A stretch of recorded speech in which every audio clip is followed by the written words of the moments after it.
Bonjour à tous, aujourd'hui on se retrouve pour parler de l'évolution un petit peu de la santé mentale des Français depuis 50 ans. Alors, euh, on va essayer de voir un petit peu ce qu'on entend par santé mentale euh, à différentes périodes de ces 50 ans et comprendre un petit peu ce qui se joue. Est-ce que c'est l'évaluation qui a changé? Est-ce que ce sont les Français qui ont changé? Est-ce que ce sont les réponses qui ont changé?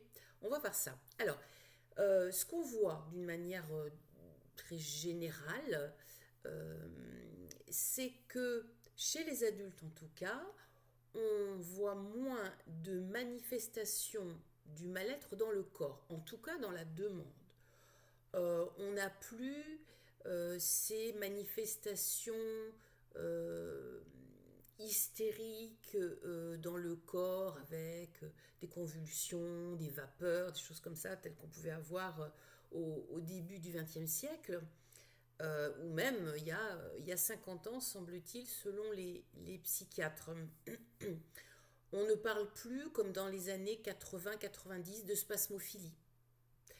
Euh, Vous savez, ces maladies, cette maladie euh, essentiellement féminine, pardon, où les personnes faisaient de la tachycardie, des crampes, des attaques de panique, etc. On ne voit plus trop, enfin on ne parle plus trop de psychosomatique. Alors il y a tout un courant du développement personnel qui parle de mémoire du corps, qui quand même est en lien avec la psychogénéalogie, donc qui montre que on imprime dans notre corps tout ce qu'on vit dans notre psyché, nous, mais aussi ce que nos parents, grands-parents, etc. ont vécu.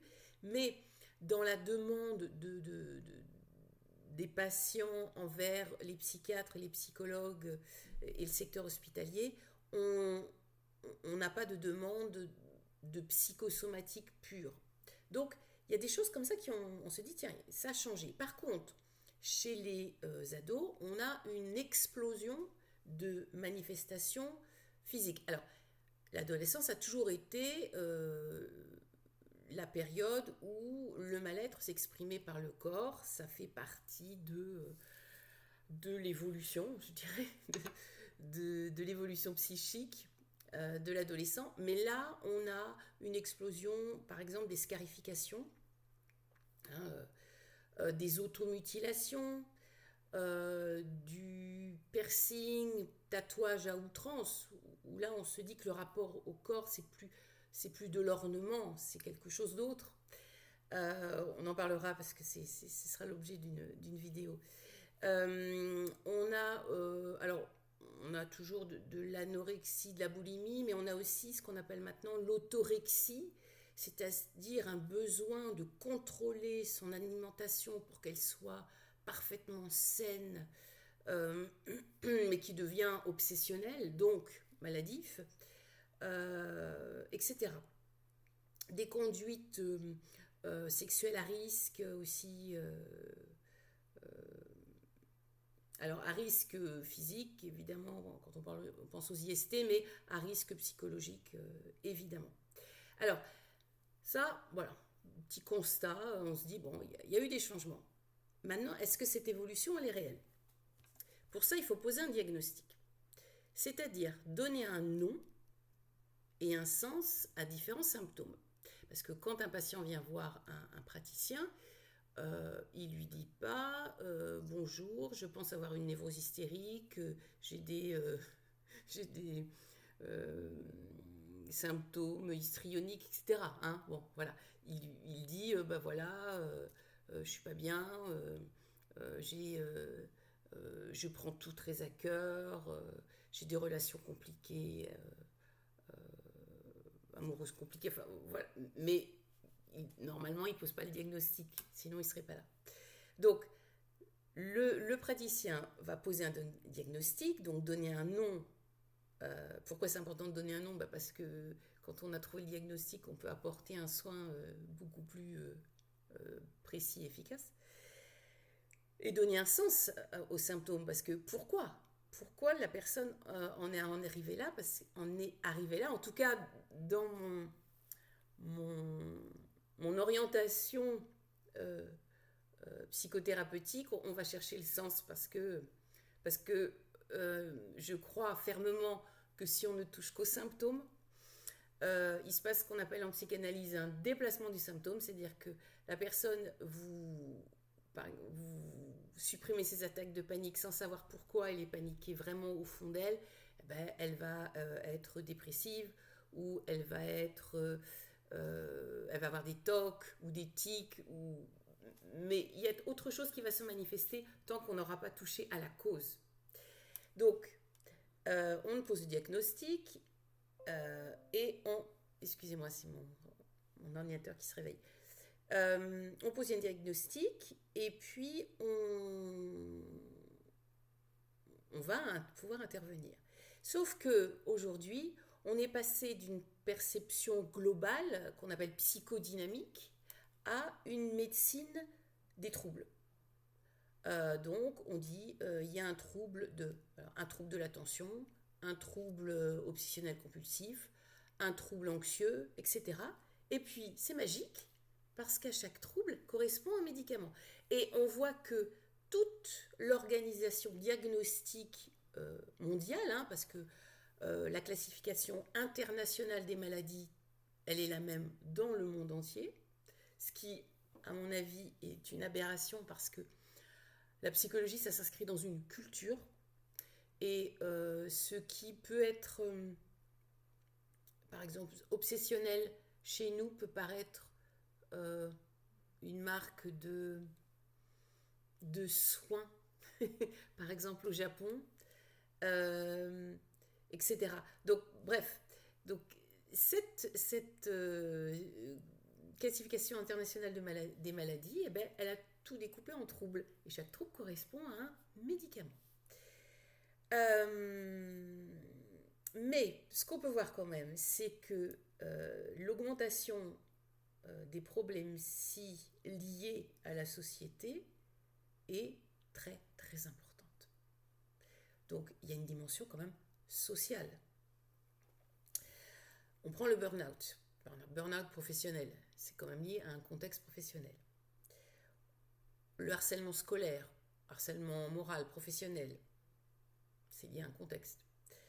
La phobie scolaire, je déteste cette dénomination parce que, à mon avis, il n'y a pas de phobie scolaire sans qu'il y ait un dysfonctionnement général et ou localisé scolaire. Après, il peut y avoir résonance avec une fragilité chez un enfant, un adolescent, mais elle ne fait pas tout.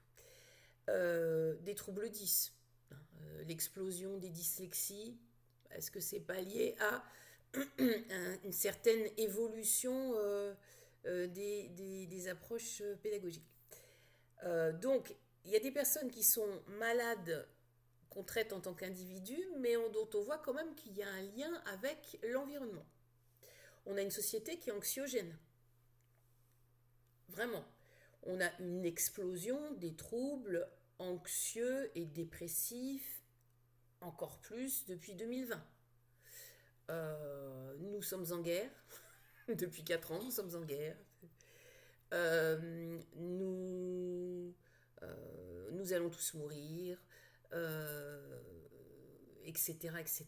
Il faut toujours faire attention à tout, avoir peur de tout, etc. Et évidemment, je dirais que ça monte en pression. Et les personnes qui ont un fond déjà un petit peu fragile, elles sont impactées. Mais je crois que on arrive à un point où même des personnes qui a priori n'étaient pas fragiles le sont aussi.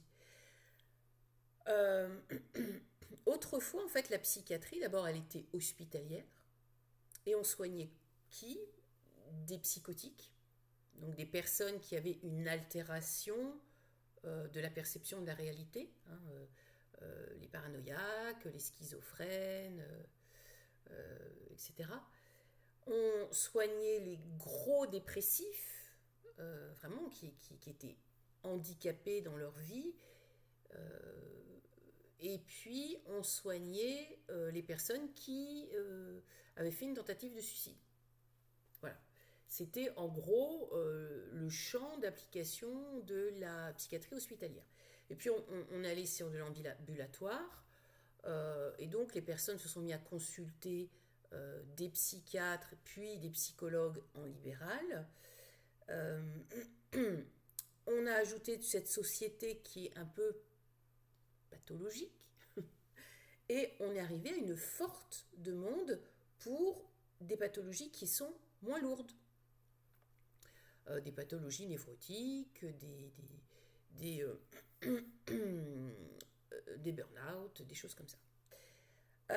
Aujourd'hui, on est à plus de 2 millions de Français qui consultent en centre médico-psychologique, c'est-à-dire des unités hospitalières ambulatoires, de soins hospitaliers ambulatoires, c'est-à-dire des structures où les gens peuvent aller, je dirais gratuitement, parce que c'est pris en charge par l'assurance maladie, consulter des psychiatres, des psychologues, etc., sans compter tout le champ libéral qui est surbooké.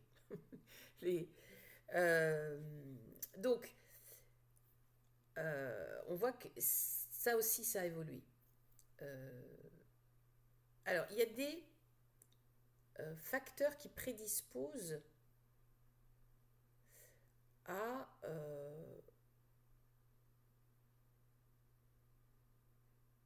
il y a un malaise existentiel et général, je dirais.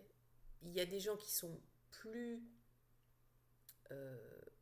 enclins à absorber, je dirais, du fait de leur histoire, ce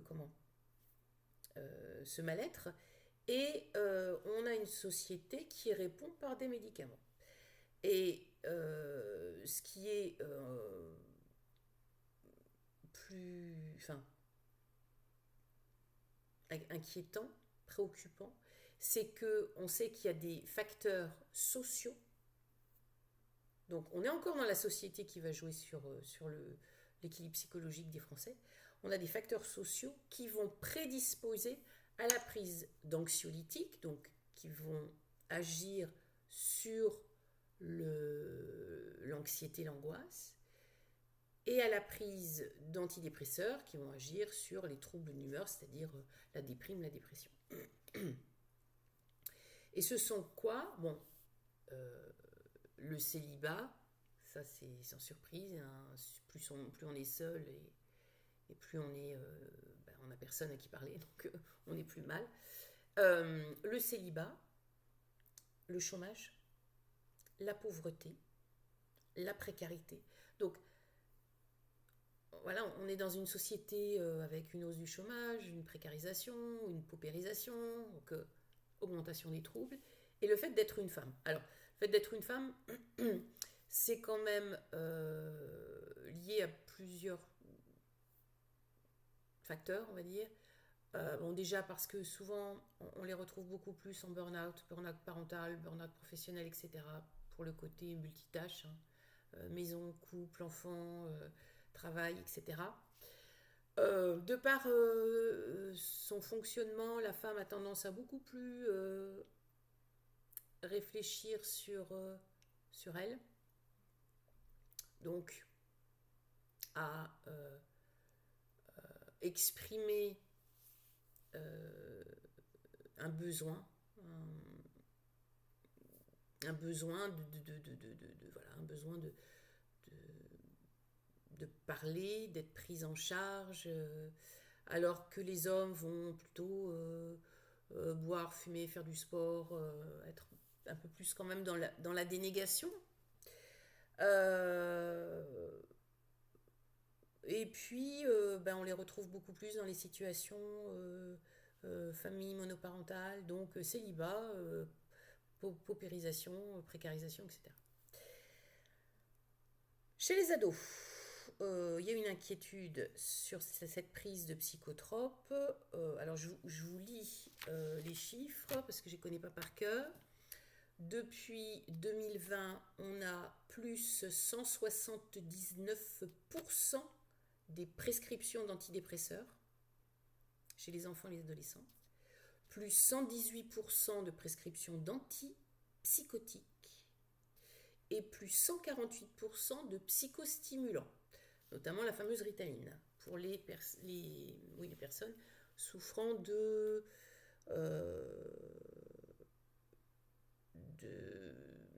troubles de déficit, d'hyperactivité, déficit d'attention, etc. Donc ce sont des dérivés des amphétamines quand même, c'est pas anodin. Alors pourquoi? Bon, les jeunes vont plus mal, on en reparlera, mais pas seulement.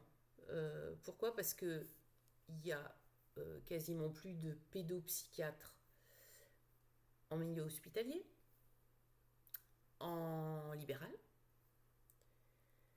plus de places entre guillemets en centre médico-psychopédagogique, hein, les structures comme le CMP mais adaptées aux mineurs, et donc les généralistes, ce sont ceux qui accueillent, et il n'est pas dans le champ, d'abord ils n'ont pas la formation, puis il n'est pas dans le champ de leur action, il n'y a pas l'entretien thérapeutique. Donc la réponse, c'est le médicament. Parce qu'ils ne veulent pas prendre le risque, par exemple chez les adolescents, d'une tentative de suicide, parce que les parents n'en peuvent plus de gamins qui piquent des crises, etc. Donc la réponse. Le problème, c'est que on a une société qui stresse les enfants, pression sociale, avec le monde qui est noir, discours catastrophique écologiste, discours catastrophiste économique, etc. Une pression, faut que tu travailles, faut que tu fasses de longues études, sinon tu vas jamais t'en sortir, tu vas être au chômage, etc. Plus tout, les possibles guerres mondiales, les possibles pandémies, les possibles tout ce climat qu'on agite tous les jours. Donc on a ce climat-là et on a des jeunes qui sont fragilisés, et on leur apporte une réponse qui est médicamenteuse. Et le risque, c'est de les conduire vers la toxicomanie. Parce que on a paramétré leur psyché, leur cerveau, de sorte qu'ils comprennent que mal-être égale prise de substance égale je vais mieux. Voilà. Donc j'espère me tromper, mais je crains qu'on ait une explosion des toxicomanies voilà, actuellement, et il faudrait que je regarde les chiffres, et dans les prochaines années. Autre évolution, c'est et je finirai là-dessus. Ah oui, j'ai oublié de dire quand même que toutes les substances qu'on donne aux enfants, il faut savoir que ça a de graves répercussions sur le développement du cerveau, et que donc on va avoir aussi sans doute une réduction des QI, on va avoir sans doute il peut y avoir des problèmes futurs d'épilepsie, il peut y avoir des choses comme ça, parce que c'est loin d'être anodin. Donc oui, je disais, je finirai par le lien entre la psychologie et la neurologie. Alors, il y a 100 ans, on voulait à tout prix dissocier, voilà, les malades neurologiques des malades psychiatriques, psychologiques. Et puis aujourd'hui, on cherche au contraire à fusionner. Au point qu'on va aller chercher quasiment tout dans le cerveau. Alors, bien sûr, quand on voit l'évolution de la neurologie, on s'aperçoit qu'il y a des choses. Voilà, il y a quelques années, on disait une personne à haut potentiel, c'était juste quelqu'un qui avait une intelligence supérieure. Et la neurologie nous a permis de découvrir que c'était au-delà, c'était un fonctionnement spécifique du cerveau. Donc, il y a un intérêt. Je ne dis pas que la neurologie, c'est cacaboudin. C'est que là, quand on cherche dans le mal-être une raison neurologique, voire génétique systématique, on est encore dans l'espèce de tunnel de maladie, donc problème physique, donc médicaments. Et comme vous l'aurez compris, pour moi, le médicament doit être en dernière intention. Je ne dis pas qu'il ne faut pas en prendre, hein. Je n'ai pas dit ça du tout. Moi-même, il m'est arrivé d'orienter des patients vers alors un psychiatre plus rarement parce qu'ils sont trop rares, mais leur généraliste parce que je pensais que il fallait un petit coup de pouce en attendant que la thérapie avance. Mais il n'y a rien de mieux que de se pencher sur soi et de laisser quelqu'un prendre soin de soi pour aller mieux.